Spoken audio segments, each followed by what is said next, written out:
예, 김무성 대표가 친박계인 윤상현 정무특보, 서청원 최고위원으로부터 계속해서 압박을 당하고 있습니다. 총선, 대권을 앞둔 권력투쟁이 시작됐다, 이런 관측도 나오고 있습니다. 야당도 사정은 비슷합니다. 공천혁신안이 중앙위를 통과하면서 문재인 대표가 한숨을 돌렸지만 내용은 여전히 계속되고 있습니다. 안형환 전 새누리당 의원, 김철근 동국대 교수 모시고 자세한 이야기 나눠보도록 하겠습니다. 어서 오십시오. 네, 안녕하십니까. 자, 여당 얘기 좀 하겠습니다. 김무성 대표, 위기로 점점 가는 건지 코너에 몰리고 있는지 모르겠습니다. 친박계 자장이죠, 서청원 최고위원, 작심한 듯 김 대표의 오픈 프라이머리를 이제 거론을 했습니다. 때려치우란 이야기입니까? 아니면 한마디로 어떻습니까? 예. 솔직하게 좀 이야기 좀 해주세요. 예. 네, 김무성 대표가 어찌됐든 당 대표 당선될 때부터 오픈 프라이머리, 이제 국민 공천제, 국민들에게 공천권을 다 돌려주겠다라는 것을 공약이고 지금 계속 정치 생명까지 걸겠다고 이제 공을 했죠. 정치 개혁의 처음이자 마지막은 공천권의 행사를 권력자로부터 빼앗아서 국민에게 주는 것이다라고 이제 강조해 왔었죠. 그런데 이제 오픈 프라이머리는 법을 바꾸지 않고선 불가능합니다. 그런데 법을 바꾸기 위해서는 야당의 동의가 필수적입니다. 그렇죠. 정치 관련 법은 야당과 여야가 합의로 만드는 것이 국회의 관행입니다. 그런데 현재 야당에서는 그제였죠. 야당 중앙위원회에서 혁신위의 공천안, 이것은 오픈 프라이머리는 아닙니다. 그래서 이른바 국민 공천인단을 만들어서 그들이 투표를 하게 하는 그런 이제 좀 다르죠.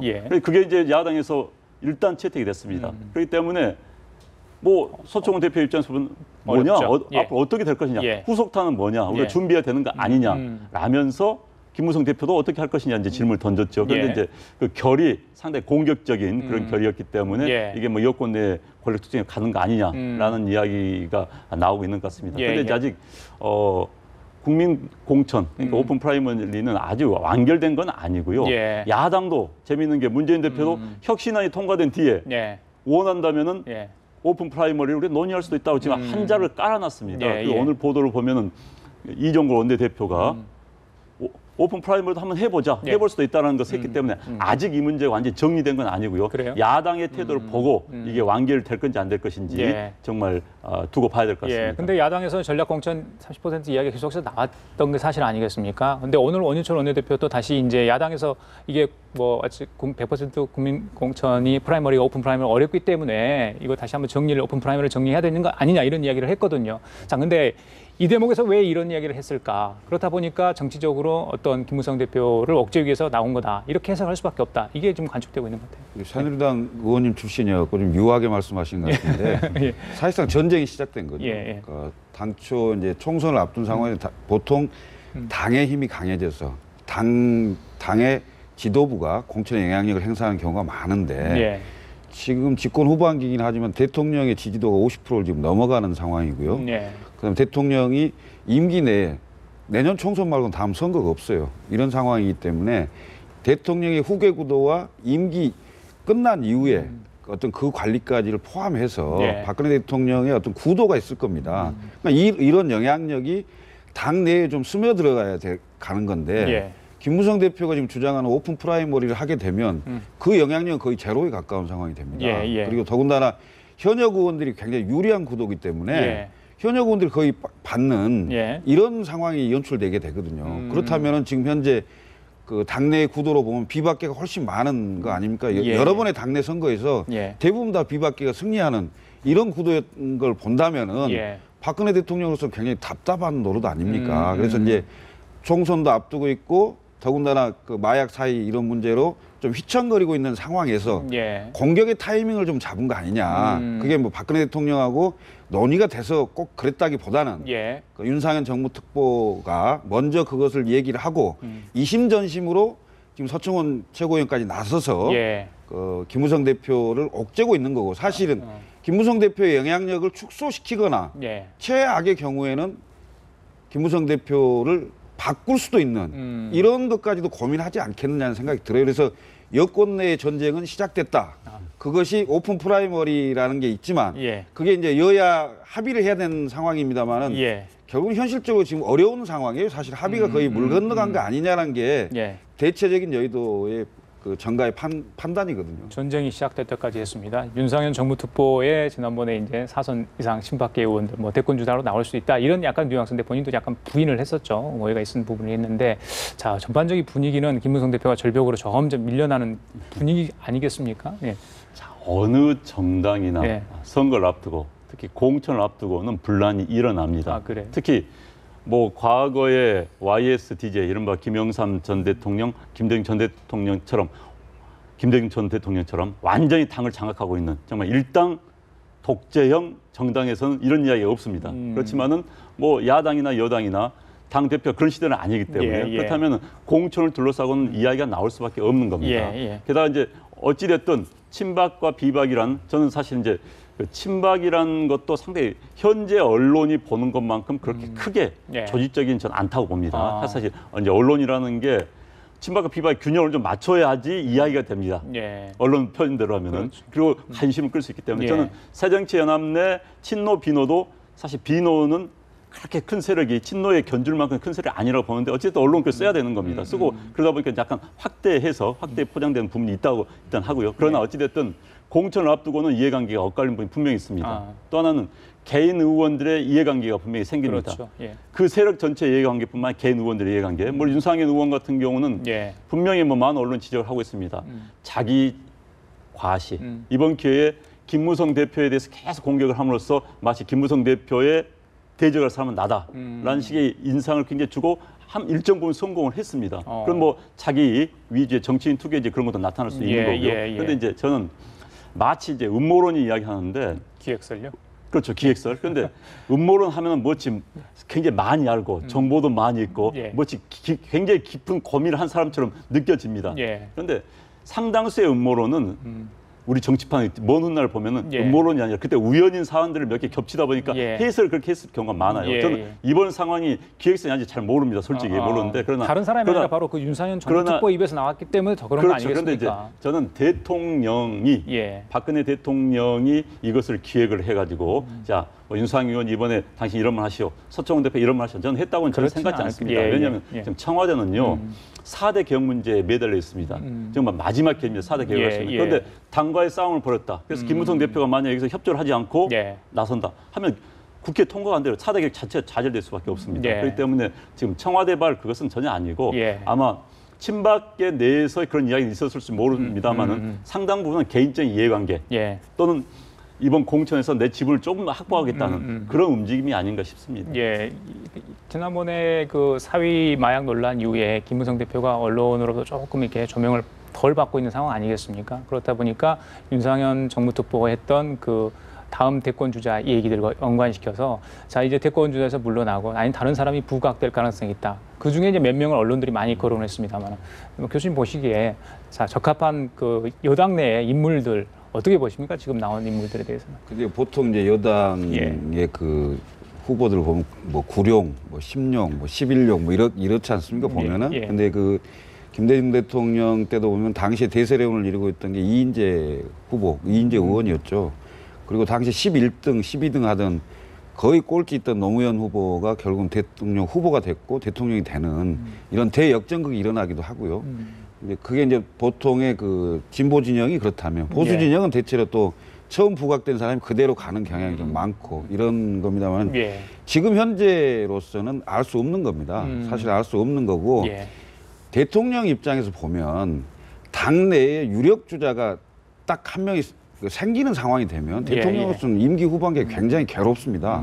왜냐하면 상대적으로 내임덕이 올 수도 있고 아니면 그 당내 유력 후보자 대선 주자하고 협력 관계를 하지 않으면 예. 임기 후반기 운영 자체가 어렵거든요. 그런 상황이기 때문에 대통령으로서는 가능하면 그 비슷비슷한 주자들이 많은 게 좋습니다. 후반기 관리할 때 그러니까 그런 측면도 있습니다. 그러니까 윤상현 특보가 얘기한 게 그리고 지금 친박계 중엔 유력 주자들이 사실 별로 없는 상황 아닙니까?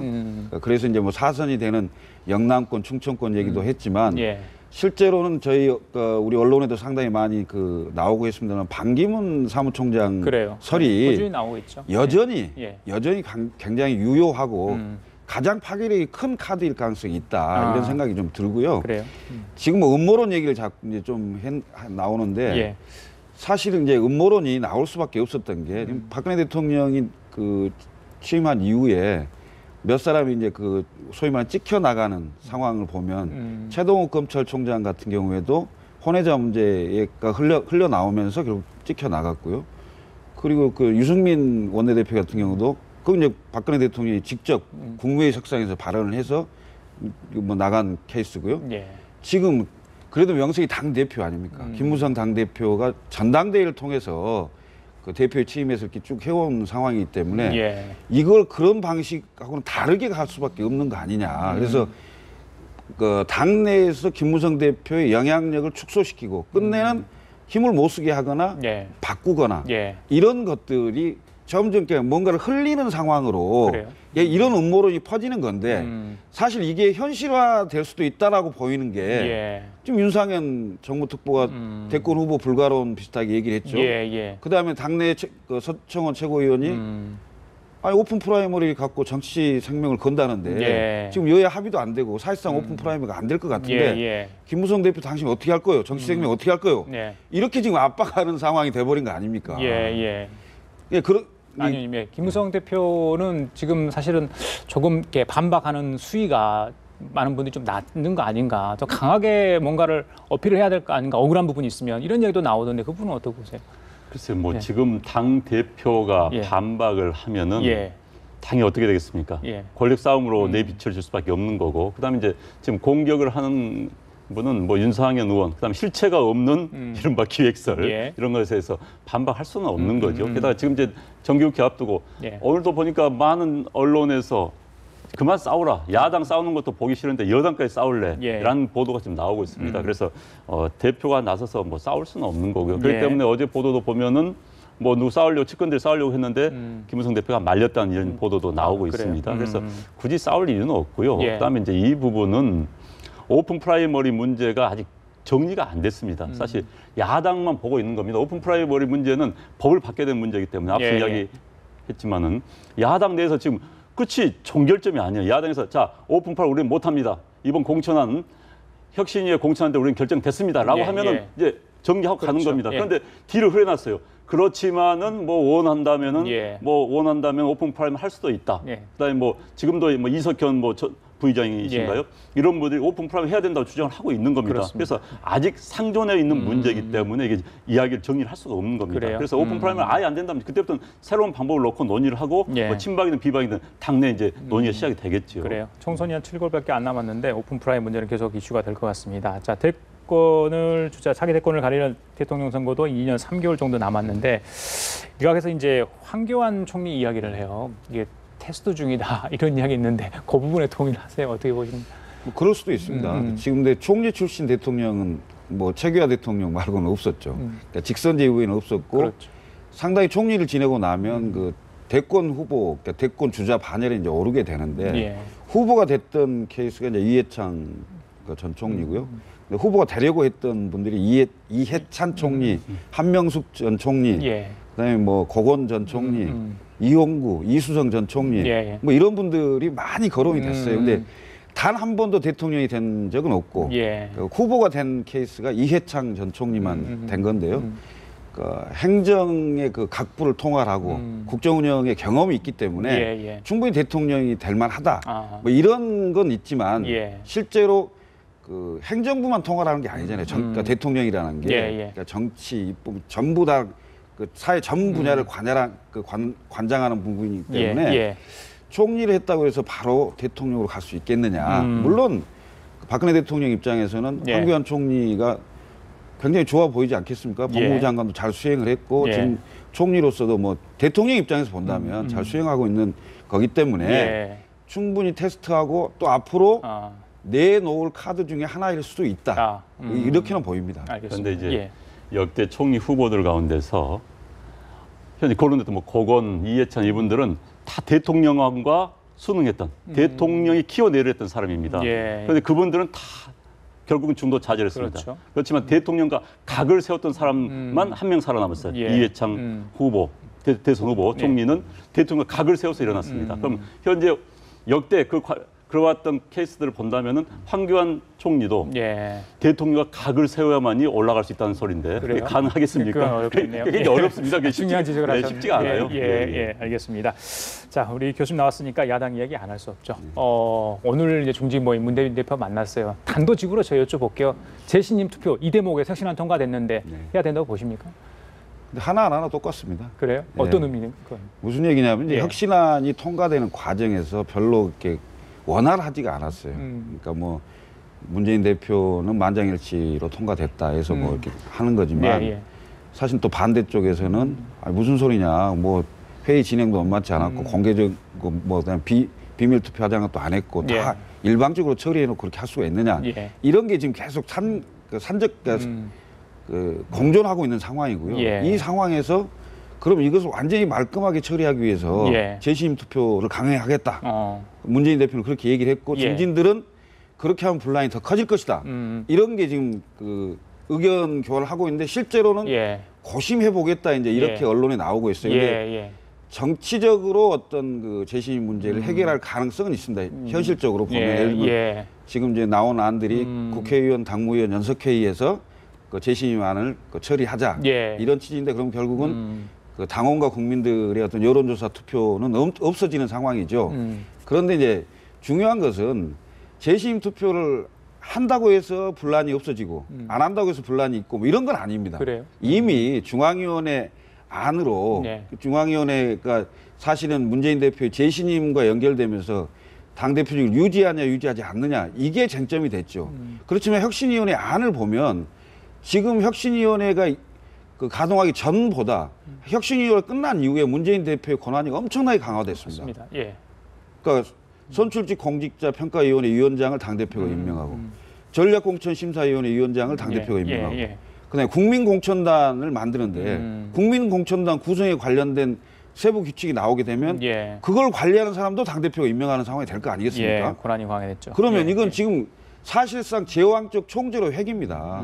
옛날 총재보다 더 강한 권한을 갖는 이런 상황이 돼 있거든요. 이 사안이 이미 중앙위를 통과를 했는데 나머지 소위 말하는 비주류나 이런 분들이 가만 보고 있을 수가 없거든요. 그래서 끊임없이 내년 총선까지는 당내 분란이 가시지 않는 이런 형국이 될 가능성이 높다. 오늘 이제 문재인 대표가 이 재심 투표에 대해서 신중히 검토를 하겠다 했는데 이 대목에서 문재인 대표가 한 발 물러섰다면 정말 물러선다면 손해 볼 게 없을 것 같은데 지금 거의 철회를 해달라고 사정하다시피 하는 그런 분위기 아닙니까? 그렇죠. 참 재미있는 현상입니다. 나는 재심 투표를 해서 정말 신임 못 되면 난 물러나겠다 하는데 다른 분들이 하지 말고 그냥 앉아 있으라는 또 비주류 맞아. 이 문제는 송대는 이거죠. 재신임 투표를 통해서 재신을 받는 순간 힘이 강해져서 이제 당신들 내 말 잘 들어. 나 당원들로부터 국민들로 신임 받았어. 이게 두려운 겁니다. 그러니까 문재인 대표가 재신임 받는 것이 두려운.